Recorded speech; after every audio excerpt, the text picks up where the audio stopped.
Okay. सगळ्यांना good morning. माझा आवाज सगळ्यांना ऐकायला येतोय का? हॅलो, माझा आवाज सगळ्यांना ऐकायला येतोय का? चॅटबॉक्सवर रिप्लाय करा.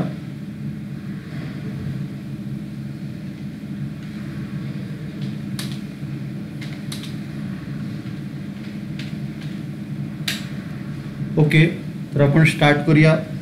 आज आपण आता एफसीचं लेक्चर घेणार आहोत. मी तुम्हाला फाईल शेअर करतो.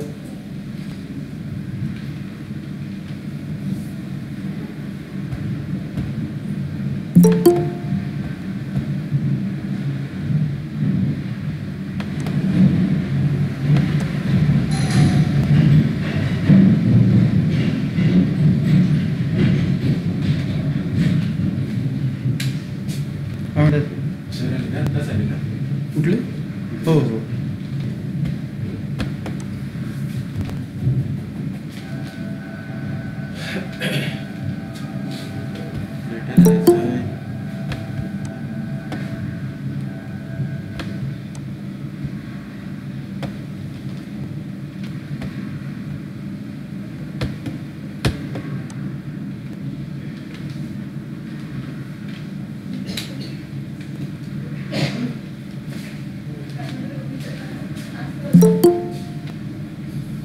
Hello,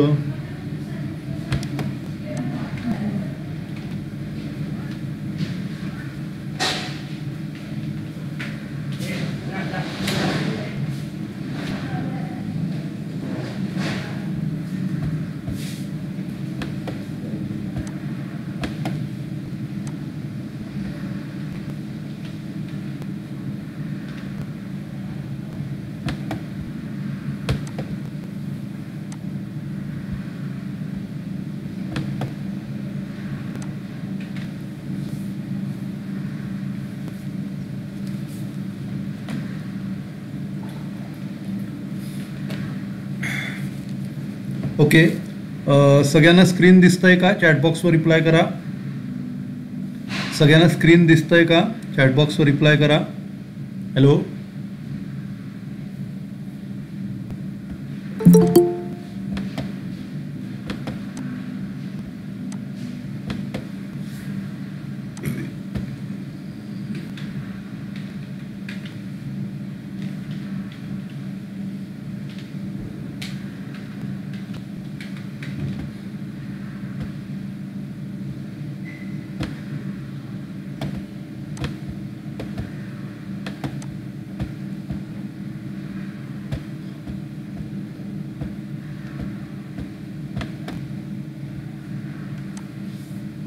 okay.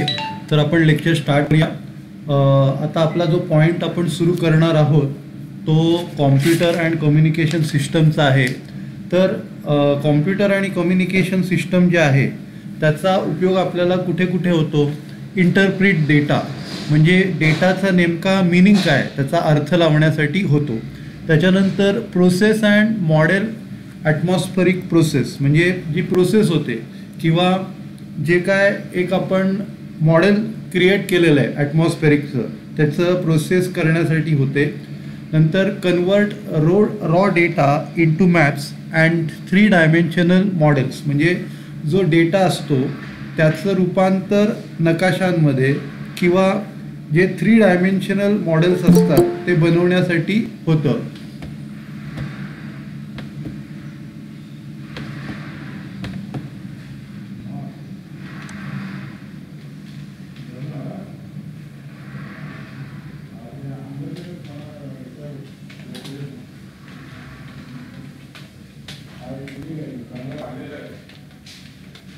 ओके. त्याच्यानंतर communicate the process information to mass media interface, म्हणजे जी काय आपली इन्फॉर्मेशन आहे जी आपण प्रोसेस केलेली आहे ती आपण मास मीडिया इंटरफेसवरनं लोकांना कम्युनिकेट करू शकतो. त्याच्यानंतर पुढचा जो पॉईंट आहे global positioning system.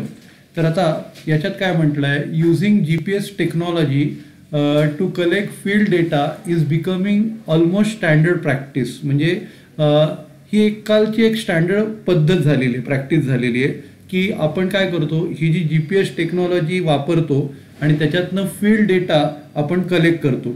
Using GPS laser offset for mapping is typically only when the need to collect data is hard to reach inaccessible areas. म्हणजे याची आपल्याला गरज कधी लागते, जेव्हा आपल्याला हे जे GPS लेझर ऑफसेट आहे त्याचा उपयोग आपण मॅपिंग करण्यासाठी कधी घेतो, जेव्हा आपण ज्या भागात पोहोचू शकत नाही, ज्याला दुर्गम भाग आपण म्हणतो, त्या ठिकाणी पोचण्यासाठी याचं लेझर ऑफसेटचा आपण उपयोग करतो. Imagine how much easier all your field work could be if you did not have to occupy any location you needed to map GIS data. तर अशी तुम्ही कल्पना करा की तुमच्याकडे सर्व फील्ड डेटा आहे, की फील्ड वर्क तुमचं किती सोपं होईल जेव्हा ही जी GIS टेक्नॉलॉजी आहे, GIS डेटा आहे, तेव्हा तुम्ही मॅप करता आणि तुम्हाला कोणतंही स्थान निश्चित करण्याची गरज नाही, तेव्हा तुमचं फील्ड वर्कचं काम किती सोपं होईल.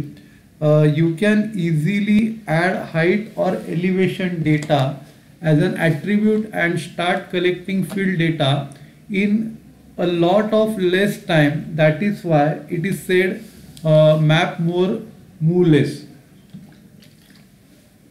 आता तुम्ही उंची आणि जो उंचीचा डेटा आहे तो सहज तुम्ही जोडू शकता आणि खूप कमी वेळात तुम्ही फील्ड डेटा जमा करू शकतात आणि म्हणूनच असं म्हटलं जातं की मॅपिंग जास्त करा आणि हे जी मुवमेंट असते ती तुमची कमी व्हायला पाहिजे असं म्हटलं जातं. त्याच्यानंतर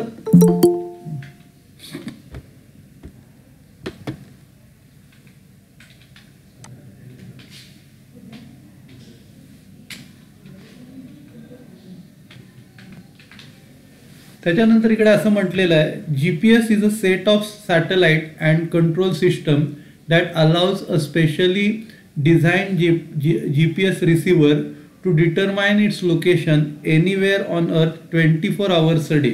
तर GPS काय, हा एक सेट आहे सॅटेलाइटचा आणि त्याच्यात कसं आहे कंट्रोल सिस्टम असतात. तर ही कंट्रोल सिस्टम काय करतात की ज्या पर्टिक्युलर डिझाईन केलेले जे GPS रिसिव्हर आहेत ते दिवसामध्ये 24 आवर्स कुठेही ते जाऊ शकतात आणि तिकडे ते भ्रमण करू शकतात. The American system consist of 24 satellite orbiting the earth in high attitude orbit. तर अमेरिकेची जी सिस्टम आहे त्याच्यात 24 सॅटेलाइट आहेत जे पृथ्वीभोवती उंची जी ॲटिट्यूड आहे त्याच्या भोवती फिरतात. The satellite have a 12 hour orbit time and pass over control stations so that their orbit can be closely monitored and their positions precisely identified.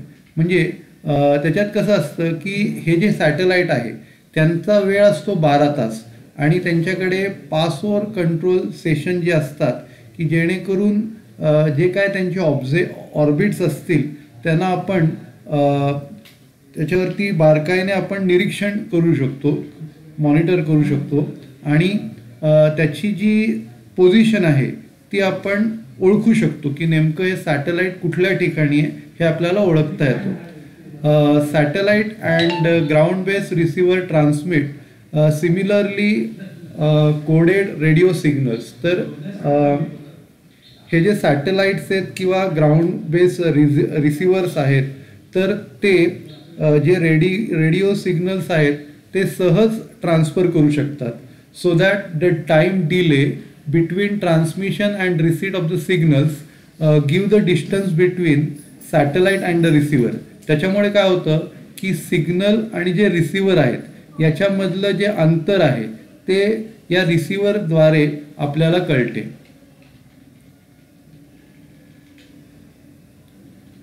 If a receiver can pick up signals from 3 to 4 satellites, trigonometry is used to calculate the location and the height of the receiver. म्हणजे समजा 3 किंवा 4 सॅटेलाइटने जर signal पकडले तर त्यावेळेला आपण ट्रिग्नॉमेट्रीचा वापर करतो. त्याची लोकेशन ठरवायला किंवा त्याची हाईट मोजायला आपण ट्रिग्नॉमेट्री या शास्त्राचा वापर करतो. अ GPS user will see in a position fixed displayed on the receiver. म्हणजे जो GPS वापरणारा आहे त्याला जी रिसिव्हरची जी पोझिशन आहे ती फिक्स एका ठिकाणी दिसते. GPS is a finding a wide range of applications varying from navigation, air, sea, land to mapping and surveying. म्हणजे GPS आहे हे वेगवेगळ्या ठिकाणी त्याचा उपयोग करता येतो. जसं नॅव्हिगेशन आहे ज्याच्यात हवा, समुद्र, जमीन याच्यातनं आपल्याला मॅपिंग करता येते, आणि सर्वेइंग ज्याला सर्वेक्षण असं म्हणतो ते पण त्याच्यात इन्क्लुडेड आहे. त्याच्यानंतर recent development in portable computing and mobile communication have open to a whole new area of application of GPS. तर आत्ता काय झालेलं आहे, पोर्टेबल कॉम्प्युटिंग म्हणजे कुठल्याही साध्या कॉम्प्युटर्समध्ये पण आपण या गोष्टी सगळ्या करू शकतो, आणि मोबाईलमध्ये देखील या सगळ्या गोष्टी आलेल्या आहेत. त्याच्यामुळे GPSची जे ॲप्लिकेशन्स आहेत हे कसं आहे, हे जे क्षेत्र आहे सगळ्यांसाठी आता उघडलेलं आहे. The GPS is currently the only functional global navigation satellite. तर आता ही एकच सिस्टम आहे जी आज नॅव्हिगेशनचं काम करते. More than 2 dozen GPS satellite are in medium earth orbit transmitting signals allowing GPS receiver to determine the receiver's location, speed and direction.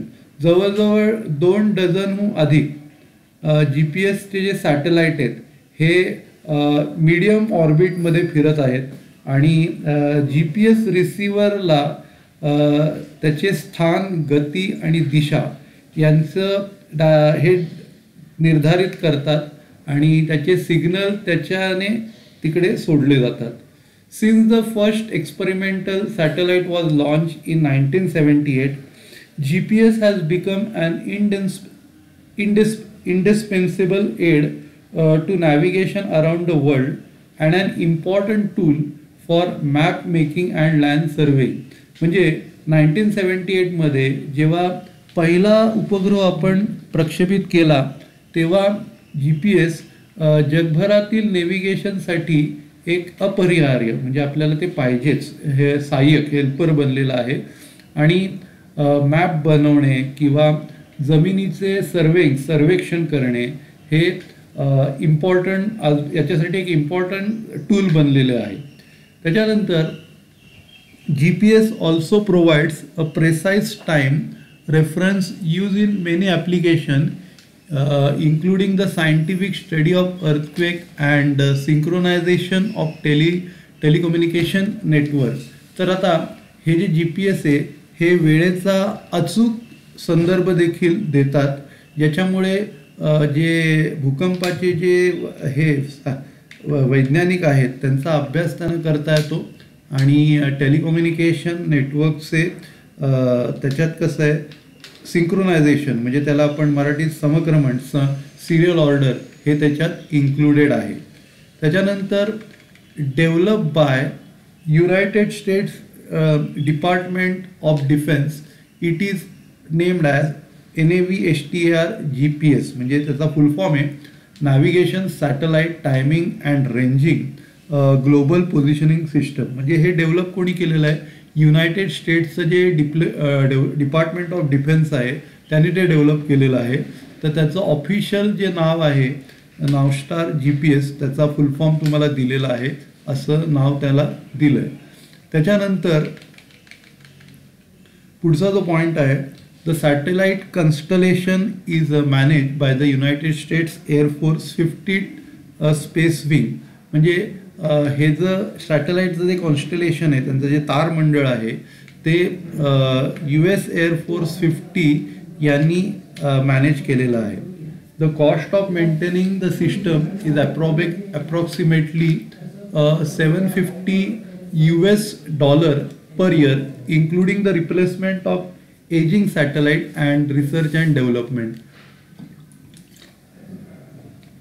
तर याचा जो खर्च आहे साधारणतः $750 मिलियन दरवर्षीचा आहे. आणि ज्याच्यात कसं आहे, जो जुना झालेला सॅटेलाइट आहे तो बदलणे आणि त्याच्यात त्याचं रिसर्च अँड डेव्हलपमेंटसुद्धा इन्क्लुडेड आहे. Despite this fact GPS is free for civilian use as a public good. म्हणजे याच्याशिवाय GPSचा वापर आपण ॲज अ सिव्हिल म्हणजे नागरी लोकांसाठी सुद्धा त्याचा वापर फ्री ऑफ चार्ज आपण करता येतो. आता आपण वेगवेगळे GPSचे वापर कुठे कुठे होतात हे आपण आता बघणार आहोत. तर पहिला आहे मिलिटरी.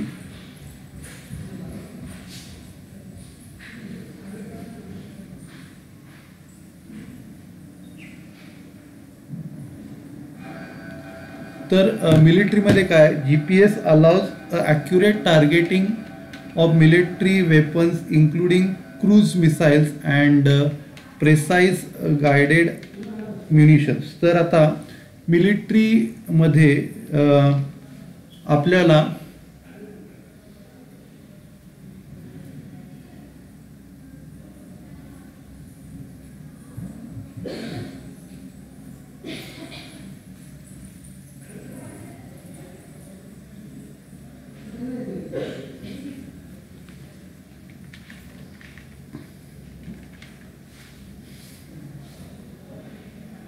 जे शत्रूंची जी मिलिटरी वेपन्स आहेत त्यांना टार्गेटिंग करायला, क्रूज मिसाइल्स वापरायला आणि जे प्रिसाइज गायडेड म्युनिशन्स असतात त्यांचा अचूक वापर करायला मदत करतात. To prevent GPS guidance from being use in enemy or improvise weaponry, the US control the export of civilian receivers. तर आता US सरकार काय करते की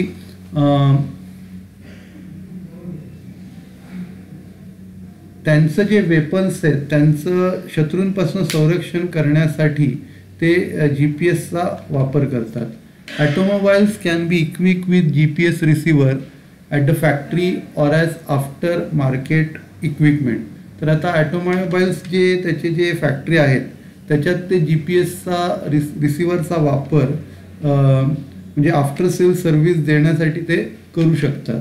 unit often display moving maps and information about location, speed, direction and near by street and trademarks. म्हणजे जसं आपण Google मॅपमध्ये बघतो तसं युनिट्समध्ये आपल्याला वेगवेगळे स्थानं, वेग, दिशा आणि जवळपासचे रस्ते, त्याचे लँडमार्क्स याची आपल्याला माहिती मिळते. त्याच्यानंतर aircraft navigations system using display a moving map and are often connected to auto pilot for en route navigation. म्हणजे त्याच्यात कसं एअरक्राफ्ट नॅव्हिगेशन सिस्टममध्ये मूव्हिंग मॅप आपल्याला दिसतो आणि त्याच्यामुळे काय की मॅपिंगसाठी जे ऑटो पायलट असतात त्यांना त्याची मदत होते. Heavy equipment can use GPS in construction, mining and precision agriculture. तर आता जे हेवी इक्विपमेंट आहेत तर त्याचा उपयोग बांधकाम, खणकाम आणि शेतीसाठी त्याचा वापर करू शकतात. The blades and bucket of construction equipment are control automatically in GPS based machine guidance.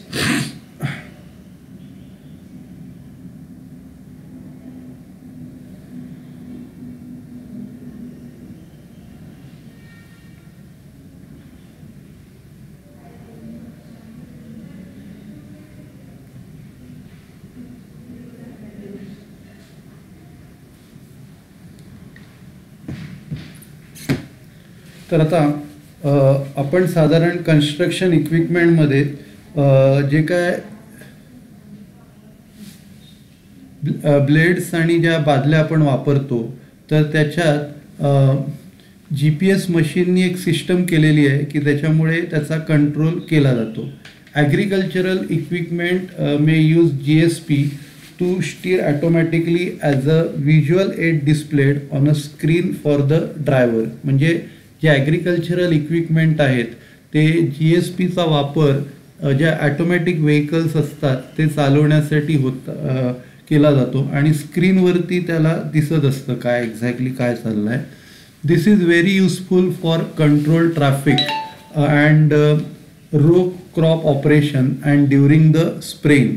म्हणजे याचा उपयोग आपल्याला कुठे करता येतो, जिथे ट्रॅफिक आहे, ट्रॅफिकवरती कंट्रोल मिळवायचा आहे आणि नंतर जे काय क्रॉपचे ऑपरेशन्स आपल्याला करायचे आहे किंवा फवारणी करायची आहे, स्प्रेइंग करायचं आहे, त्यावेळेला त्याचा उपयोग आपल्याला होतो. नंतर hikers, climbers and even ordinary pedestrians in rural or urban development can use GPS to determine their position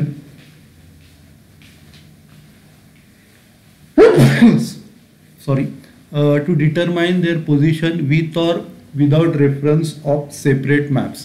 म्हणजे जे कोण हायकर्स आहेत किंवा क्लाइंबर्स आहेत तर त्यांना याचा जो वापर आहे, GPS चा वापर हा पोझिशन डिटरमाइन करण्यासाठी त्याचा उपयोग करू शकतात आणि त्यांना कुठल्याही प्रकारचे नकाशांची गरज नाही.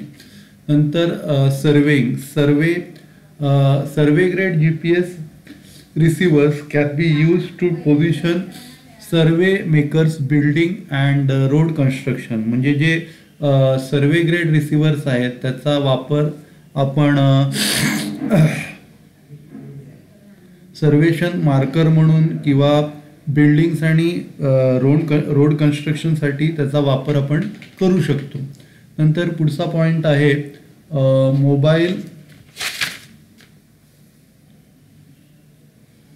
Mobile satellite communication. तर satellite communication can use a directional antenna, usually a dish pointed at a satellite. म्हणजे ह्या अँटिना तुम्ही बघितले असतील, तर ते सॅटेलाइट काय करतात, या अँटिनाचा वापर करतात आणि त्या अँटिना कसं जिथे सॅटेलाइट असते तिकडे त्यांचं टोक असतं, ते पॉइंटिंग टुवर्ड्स द सॅटेलाइट.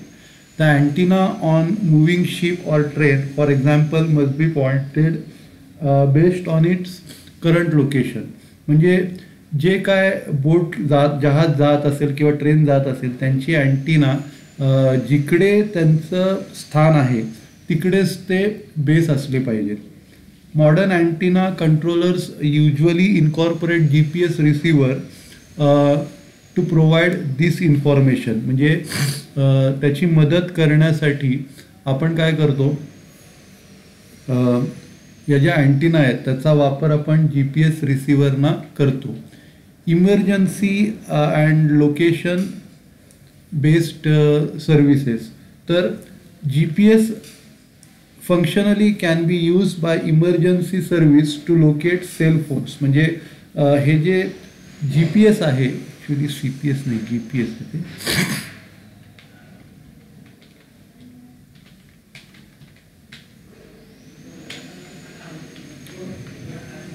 साधारण फोन जर आपला हरवला तर त्याचं लोकेशन शोधण्यासाठी आपण GPS वापर करू शकतो. The ability to locate a mobile phone is required by United States by E911 Services Legislation. म्हणजे याचा वापर कशामुळे आपल्याला आलेला आहे की जी इमर्जन्सी सर्व्हिस आहे, लेजिस्लेशन आहे, त्यांचा कायदा आहे, त्याच्यानुसार हा वापर केला जातो. However, at September 2006, such system is not in place in all parts of the country. पण सप्टेंबर 2006 नंतर ही सिस्टम कुठेही आज आढळत नाही देशामध्ये.